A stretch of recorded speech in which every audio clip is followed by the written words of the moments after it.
Would you like to reach our film and TV review podcast audience? Do you have a product or service of interest to film and TV home consumers or followers of the entertainment industry? Have a film or show production to publicize?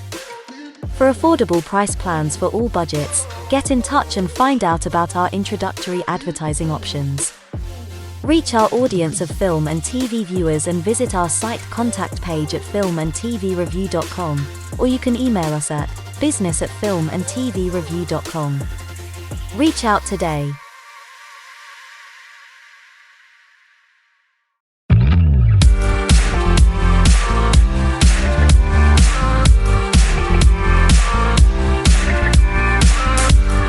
Welcome to filmandtvreview.com. Catch the latest film, TV and streamed show reviews every week.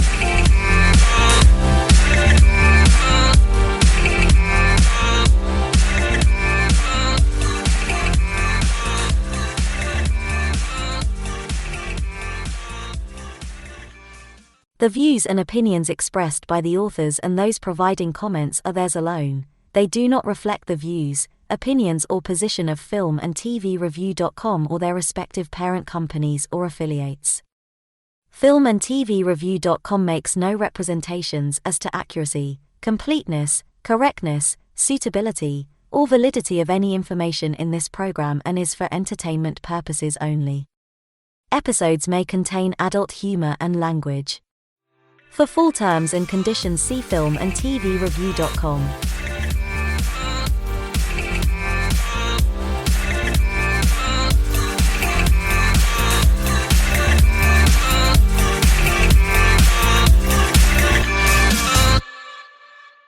Hi, and welcome everyone to another edition of Film and TV Review.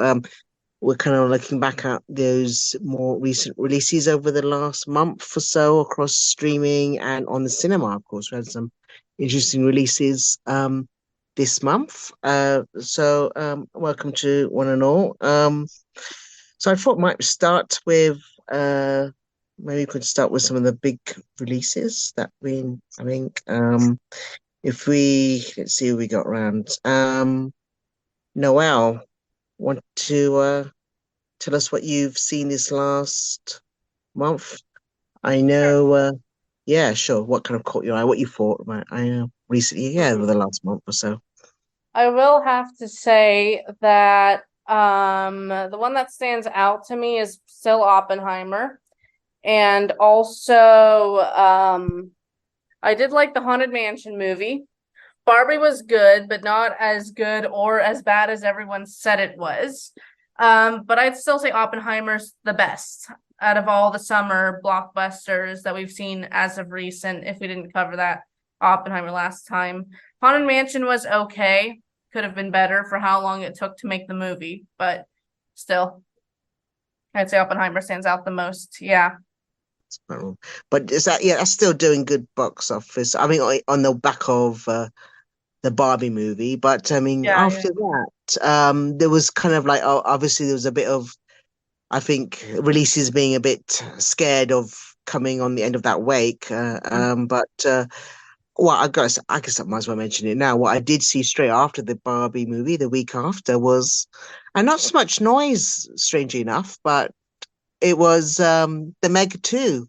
Yes, we did see that. Which Jason returned. I was waiting. Yeah, that's surprising, but nobody was talking about it. I was hoping for a rallying cry for the males, the traditional males in the audience, where you've Barbie, speaking to the female demographic. Let's do one for the boys, but no crowds, strangely enough.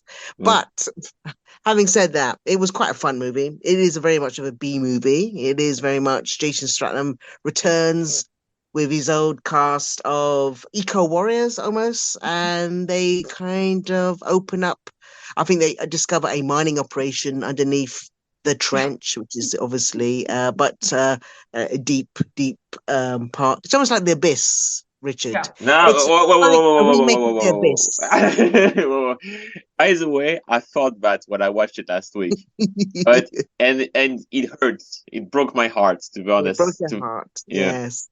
if we were going to get a sequel to The Abyss, I guess we won't now because I think they've kind of tied it up really well. But anyway, we in there kind of because of some rather mining operations that's happened, they tend to open up the dividing line between the abyss, sorry, the trench and the upper regions of the ocean. So it releases a whole herd, I guess, a herd of Megdalons, and also squids. I mean, we really do go into B movie territory where we got a kind of a monster, munch of all these sea creatures from, I almost almost like think a kraken. I know it's a summer movie, technically, a blockbuster. Maybe they should have released this in October, more around Halloween time, because you think of the old monster movies, and I think of like old Halloween kind of movies. Maybe they should have released it, especially if they were scared of Barbieheimer overshadowing. But to be fair, during Halloween periods, they usually release real horror movie that scare me. Yes. This is not scary. This is funny, but not. And I'm get scared easily. To be honest, I know what I'm talking about. I get scared for no reason. This is not scary at all. It did go into B movie comedy, kind of like it's more. I think its tongue is it's firmly in its cheek. It kind of knows that. That's part of it doesn't take itself seriously, which is why it makes it palatable. But it is very. It does even go more over the top than the first one, where you've got a giant squid and it's on Fun Island and it started, eating people and having people mid-air. So that moment was one of the few where I was thinking, what's going on? when from one scene to another, you are arriving in some kind of Ibiza style scene, and I was thinking, wow, okay, that's no transition way at all. So, okay, yeah. It is a film which actually literally does scenes of Jason Statham jumping the shark almost, which is that was great.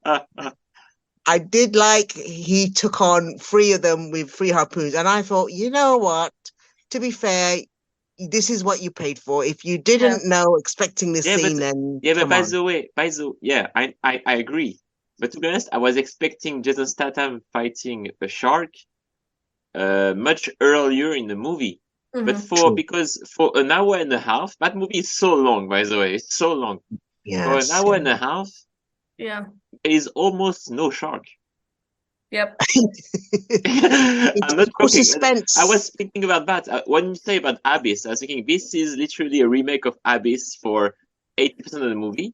And I was thinking, but where are the sharks? And I was thinking maybe we're going to end the movie without any of them.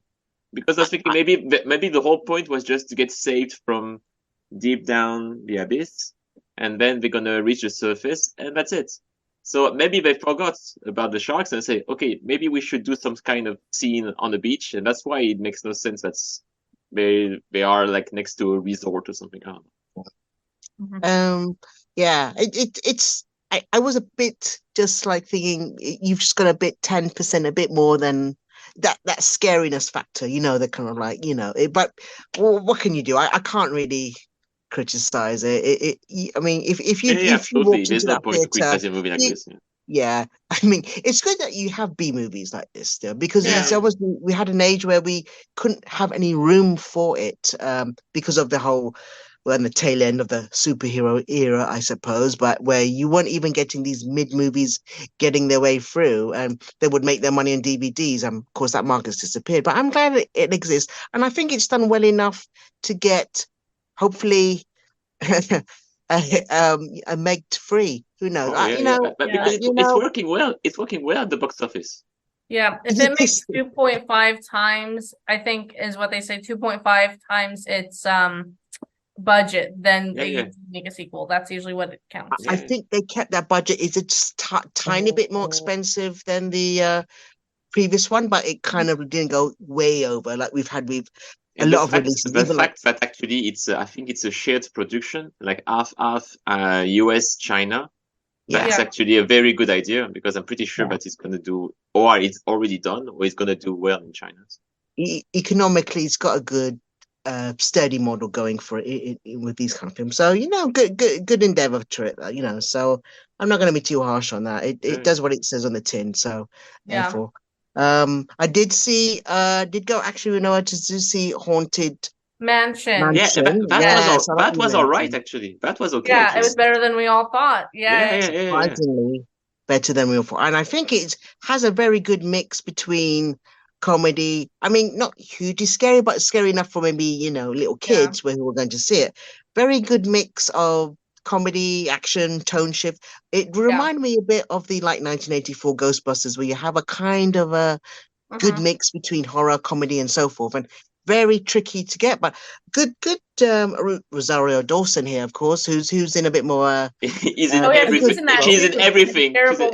Well, everything. she's in everything as late, but at least she gets to, without any face paint on this one. She just gets to be a good, what kind of matriarchal character here, and a good performance for the little son as well, who's Yes. almost like a very young. Well, I don't know.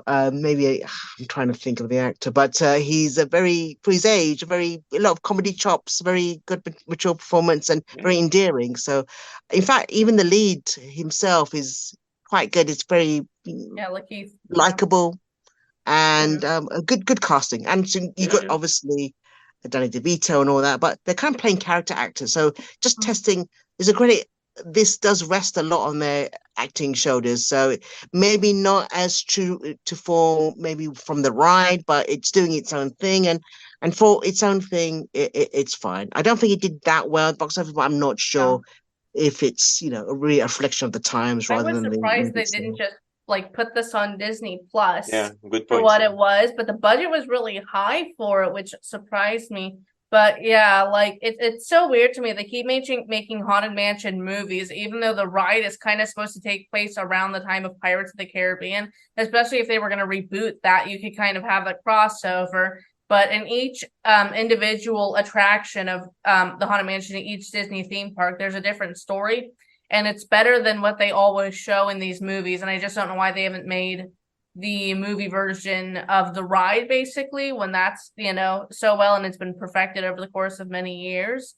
But yeah, I thought they would be more vintage and retro and everything. But it was good for what it was. I just wish they would dive into these original storylines that they have in the attractions there.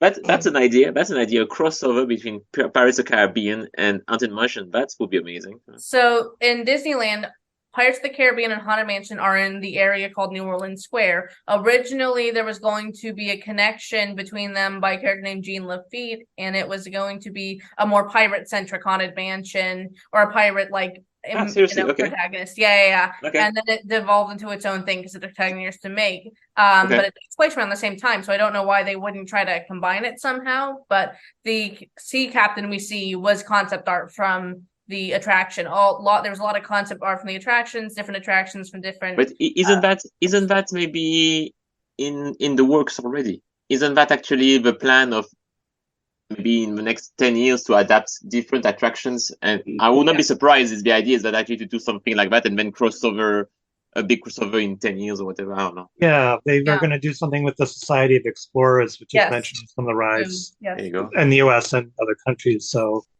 I don't know what's going to happen with that, but that's something that they were planning. Yeah, they referenced it in Jungle Cruise, but not in this. Well, yeah, that's Jungle Cruise, Yeah, Jungle Cruise is the ultimate society flick. But yeah, I would like to see the crossover of Haunted Mansion and Pirates and everything. Because they have these good stories, Disney. You just have to give it a smaller budget and maybe put on Disney Plus. And I agree.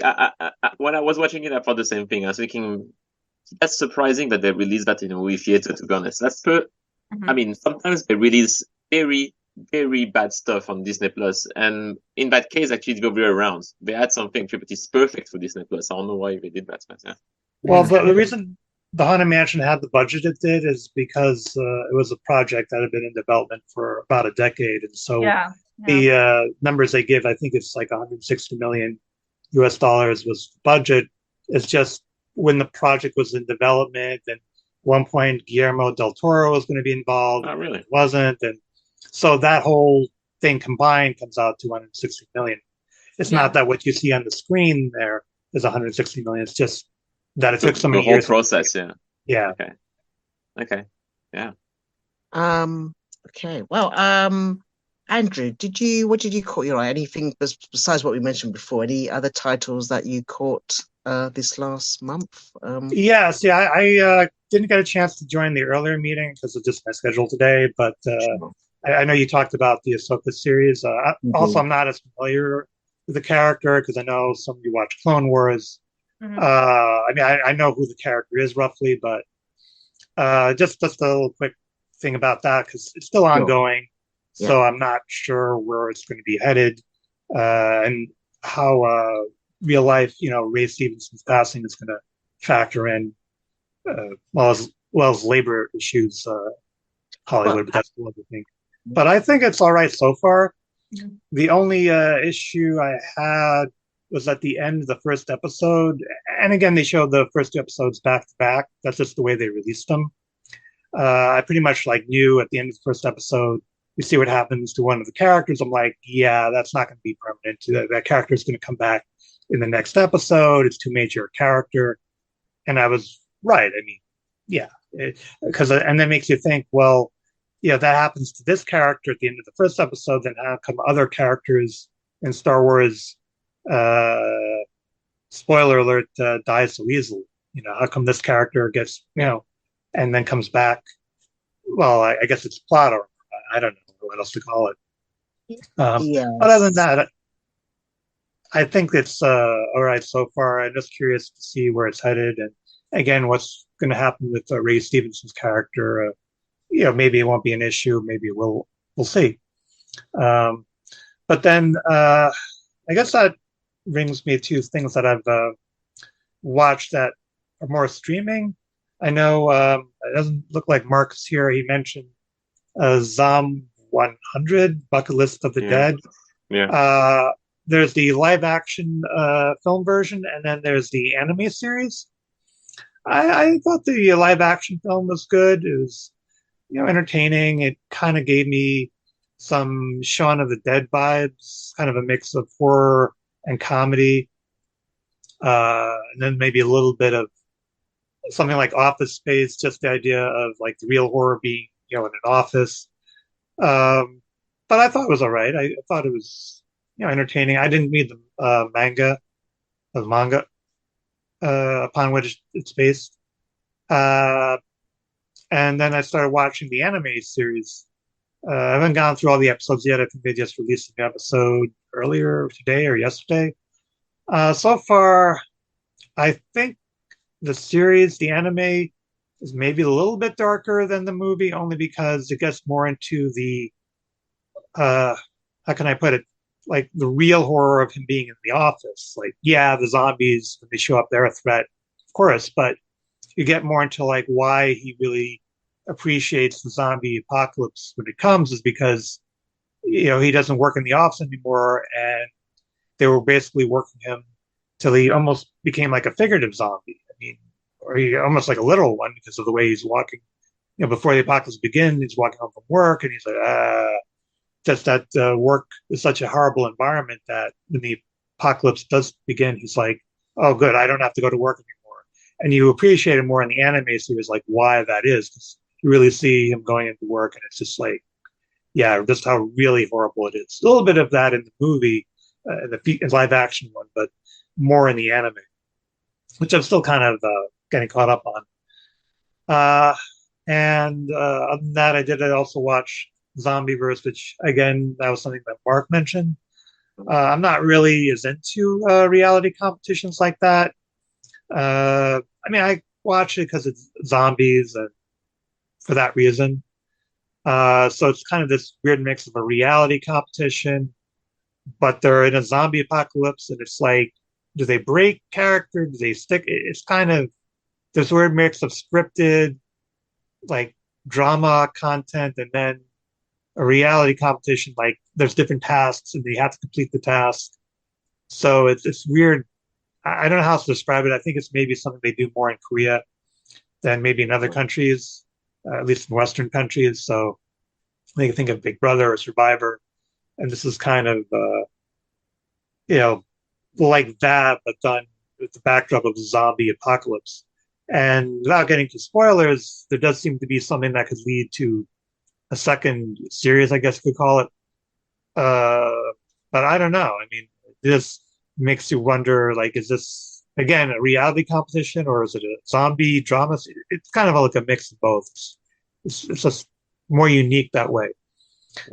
Uh, and other than that, um, just getting caught up with things for other groups or rewatching things.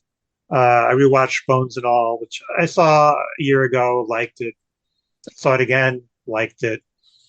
And I'm also watching Batman the Animated Series, the 90s one, for another group.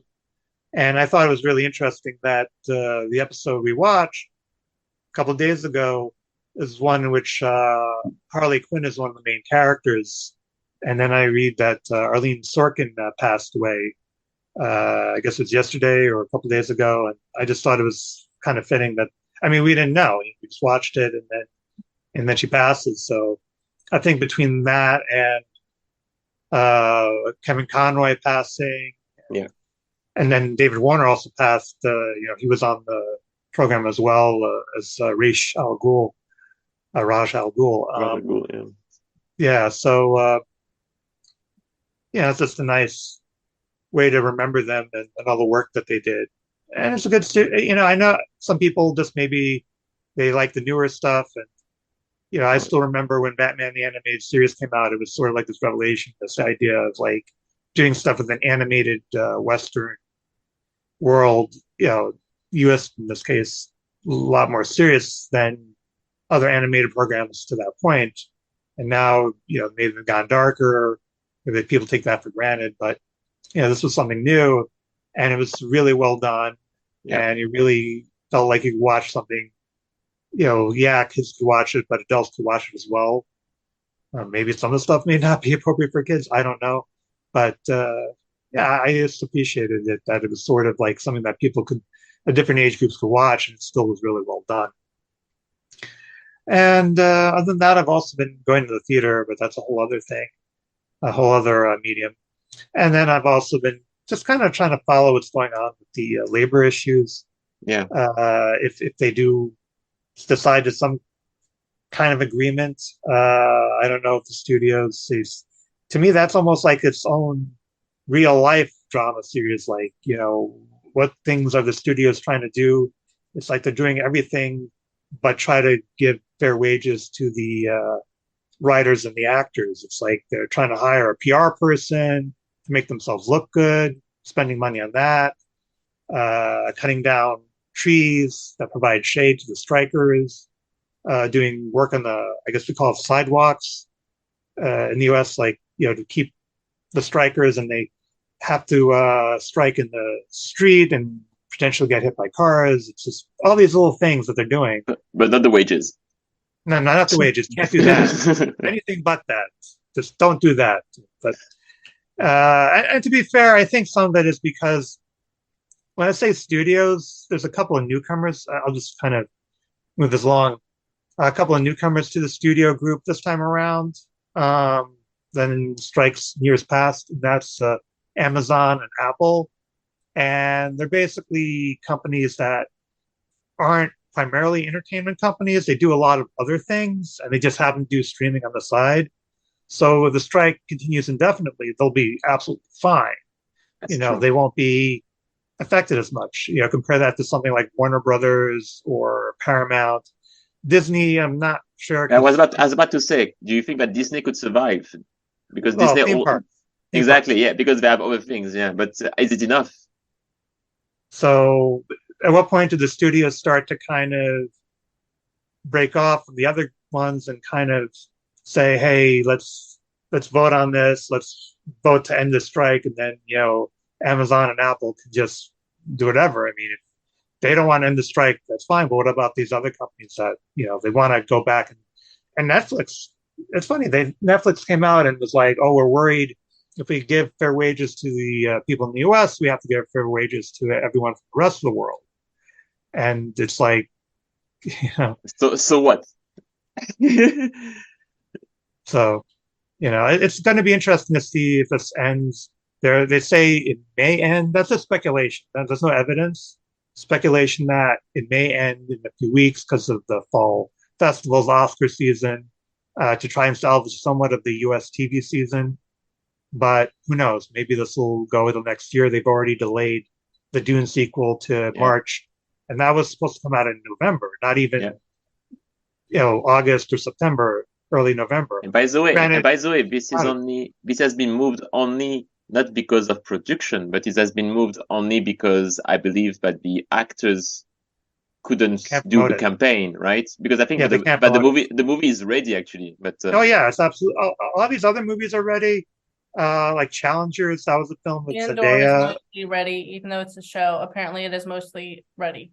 So, and this was way before the strike even started. So, yeah. Well, sometimes they move these things when there's a strike, even if they're completed, because even before the actors went on strike, just because other things get delayed and they don't want to have empty slates on their calendars, so studios will move them because of that. But or it's too crowded at this time of year. But no, that's Marvel. They need it. I don't know.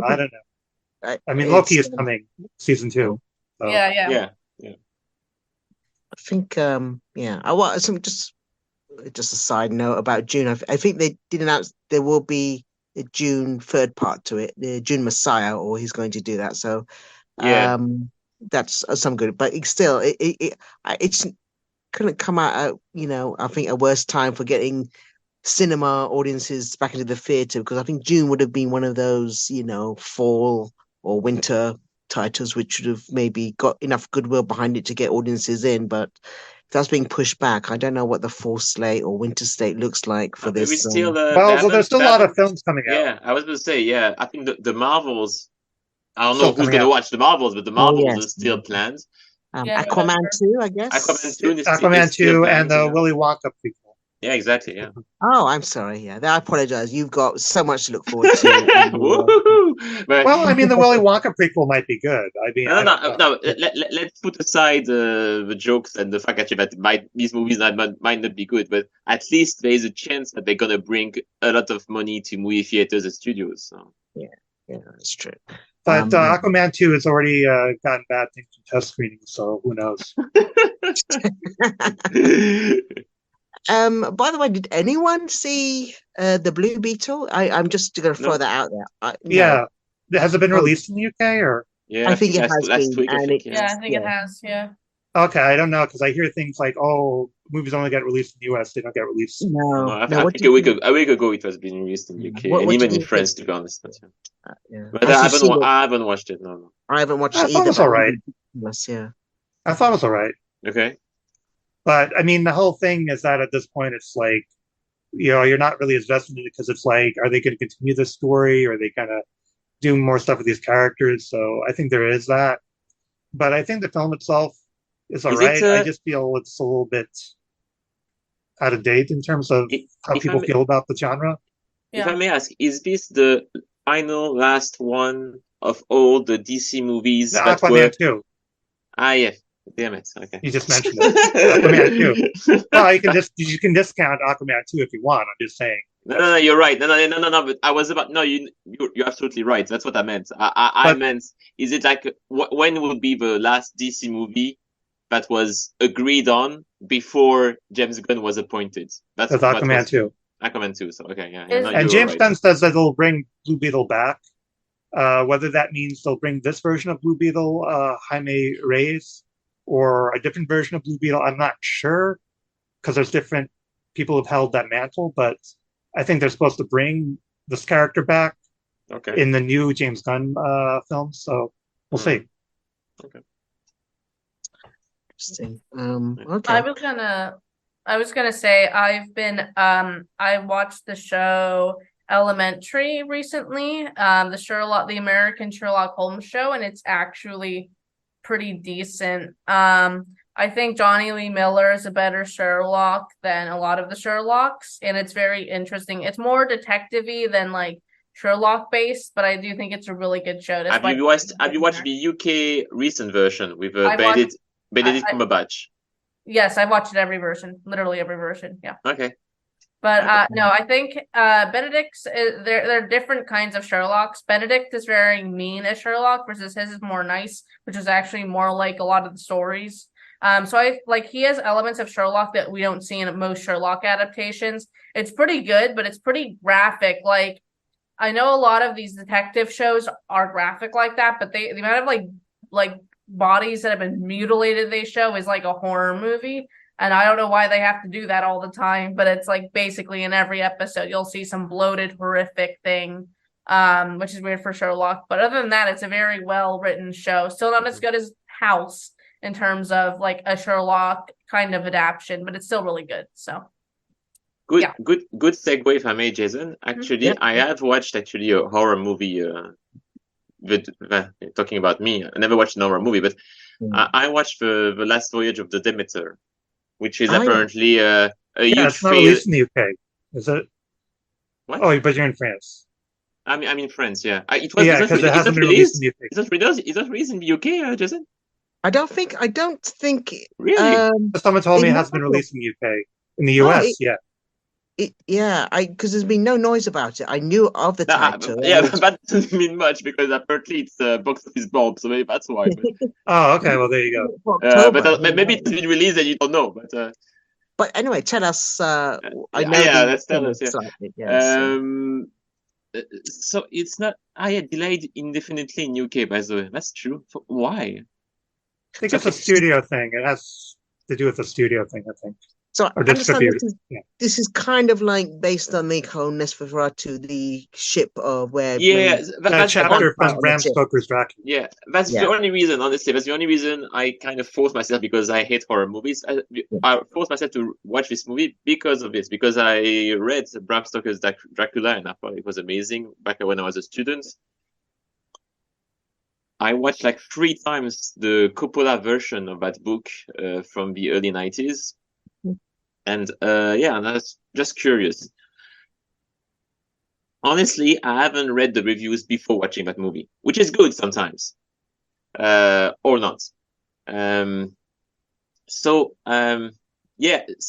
it's not. I mean, I know that actually critics apparently are destroying that movie, but I think they are a bit harsh, to be honest. It's definitely. I don't know what the budget was. It definitely looks like a very cheap movie, fair enough. But at least what they tried to do is all right. So in a nutshell, what it's about, just people who don't know, it's the Dracula who's obviously is living in Transylvania, and he wants to go to London, and he managed actually to find a way to get in on a boat called the Dementer. And that is sailing from, I think, Bulgaria or Romania to London. And obviously, during the journey, he kills every single one member of the boat. I mean, every single sailor. And so that was, as Andrew was saying, it's actually, because Bram Stoker's Dracula is, the book is told in very nice way. It is told through letters. It's letters sent one person to another all the time, and one chapter is actually the captain's log of the Demeter. Well, not the entire chapter, but it's part of the of it, and that's the idea, that actually we are told in a way the different important days of this journey. The movie itself, as I said, it wasn't that scary. It was there was a lot of blood, obviously. Not that scary. I really didn't like what they did to Dracula in that movie, because it's like just a monster, like a random monster in a B movie. And Dracula, for whoever read the novel or watched the movie, etc., it's much more a complicated character than that. He's just not like a predator or whatever. What I liked, and maybe it's why it's good that they didn't have a big budget. Anyway, is the fact that it's clearly like an alien movie on the boat. That's the feeling that you have after 20 minutes. Is that actually that's like in Alien, the first one, is like you have 10-ish people or 15-ish people stranded on somewhere when there is no exit, and there is a monster on board, and they're gonna be killed one after the other. It's like a huis clos. And for that, it works. It's not original, but it works. You just want to know who's going to be next and how he's going to be killed. And they actually, don't go into any spoilers, but they even do something in that movie that I was surprised they did. I don't want to avoid a spoiler, but there is one scene that I really didn't see it coming, because I was thinking that they're going to make the same mistake over and over again, but yeah, they took a risk, let's say, and it was all right. So yeah, it wasn't the best movie of the year, but it's all right. I guess watchable. Is it any who's in the title role, I suppose, or who's honestly, there is one guy that I knew from the cast because I love Game of Thrones. That's all. I don't know any of these guys. Maybe they are famous, but I don't know any of these people. The captain is played by one of the supporting characters of Game of Thrones. That's all I know. Yeah, it's Liam Cunningham. Yeah, Liam Cunningham. Yeah, but I don't know. Maybe there is a big name on that cast, but honestly, I recognize no one. Literally. So. I think the lead was the U.S. I'm trying to remember what he's been in, but yeah, I think he's been in other stuff.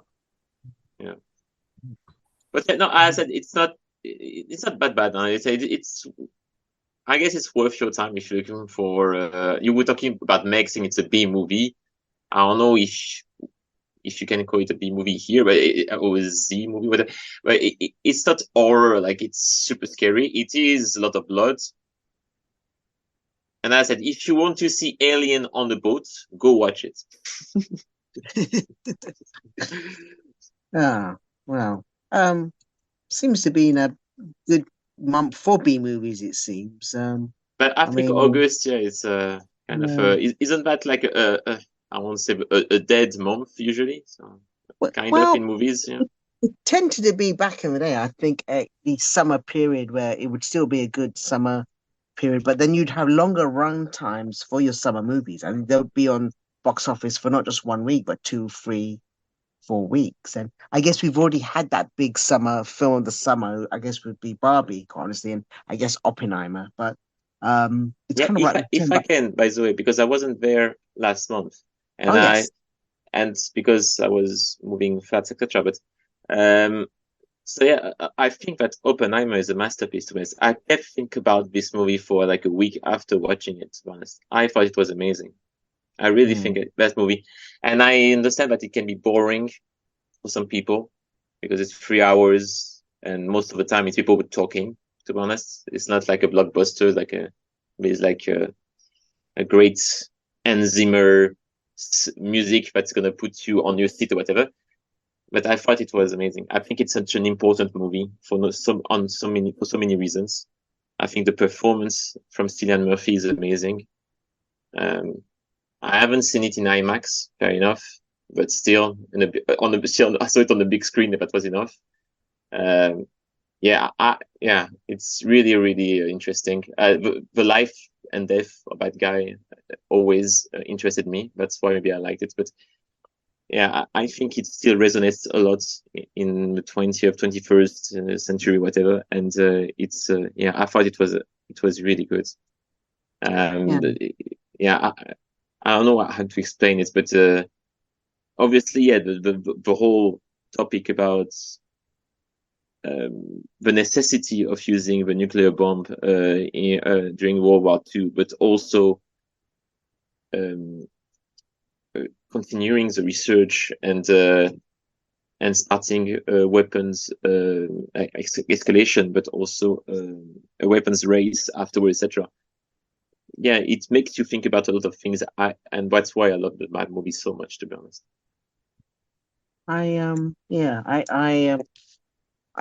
I did find it good on that part, the first 2 hours. Definitely when you concentrate it as a race to a working bomb, and at the end of that. But then in the third lot, the third hour, it's rather kind of more of a faux trial about getting his clearance, which seems after when you had such a momentous ending in the second hour, you think it is this really important, this part, and it seemed a bit rushed having a different kind of movie in that third hour.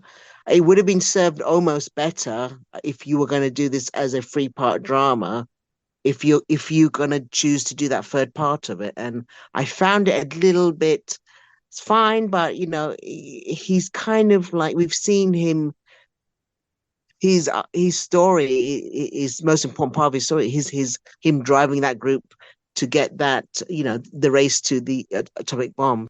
It would be better if the third part was focused still on Oppenheimer. I mean, after 1945, and about him and his realization and his regrets, and how he changed as a man, literally more than a scientist, about the world that's in a way created. Just focused on that part would have been maybe better than just, as you said, literally his reputation destroyed and his career destroyed or whatever, because they tried to make him like a communist or whatever.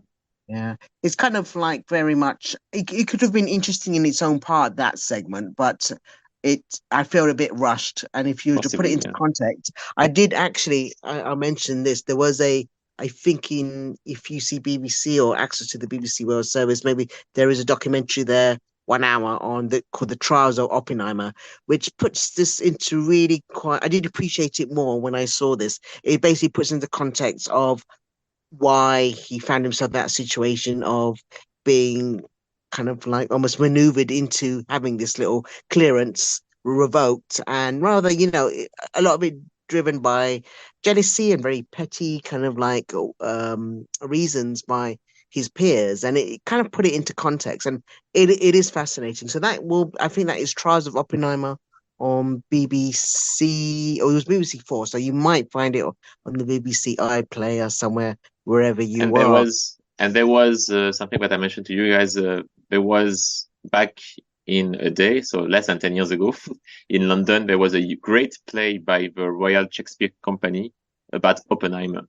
A wonderful play in the West End, which I guess, by the way, they use the same source material for both the movie and the play, which is, I don't remember the name of the book, but it's the same book, but actually it's at the end credits that Christopher Nolan mentions in the ending credits, which is the adaptation from. And it's a great play. Okay. Well, yeah, and I think it probably still will be showing on cinemas here and there, because I think we haven't had huge amount of big box office releases since Barbie and Oppenheimer. So I think that's still playing around. But it's worth, I think it is a movie that worth making time for, certainly. It's important, yeah. It's important to watch it, yeah. I think so. Okay. Well, I think that kind of like wraps up what we've basically seen the last month. I think in September we've got coming up, just looking at, we've got The Equalizer 3 with Denzel Washington. We've got My Big Fat Greek Wedding 3, apparently. I think that's been in the works for 20 years. The Nun 2, A Haunting in Venice. I think Kenneth Branagh gives another stab at another Agatha Christie thriller. The Thing in Venice. How quick are these movies made? Because seriously, because I feel maybe I'm crazy, but I feel like actually the other one on the Nile was like 2 years ago or something. Yes, yeah, it felt like, I think it came out very quickly on streaming, and I mean, depending whether, I'm not a big fan of his interpretation of Poirot, but I think it's done okay for those who are new to the material. Also, you've got the Expendables 4 coming out. Wonderful. Which you put a date in your calendar for that. In case you didn't have enough Jason Statham with Meg 2, you have enough Jason Statham. He is listed there. You're right. Act 2 with Expendables 4. And I think the more interesting title to come out, I think tail end of September, is The Creator, which is, I think, Gareth Edwards. That's what James was mentioning to us the other week. I think if we're looking for something fresh and new and even sci-fi related, and it's quite a rare thing, but it looks from the trailer quite promising. Anyway, okay, well that's coming up September. So for now, we'll talk about when that comes next month. But for now, thanks regulars. Thank you, Andrew. Thank you, Richard, and thank you, Noel. And we'll see you next time. We hope you enjoyed this film and TV review.com episode. Catch the latest film and TV reviews, together with regular episode content from the world of film and TV every week. See you soon. Would you like to reach our film and TV review podcast audience? Do you have a product or service of interest to film and TV home consumers or followers of the entertainment industry? Have a film or show production to publicize? For affordable price plans for all budgets, get in touch and find out about our introductory advertising options. Reach our audience of film and TV viewers and visit our site contact page at filmandtvreview.com, or you can email us at business@filmandtvreview.com. Reach out today.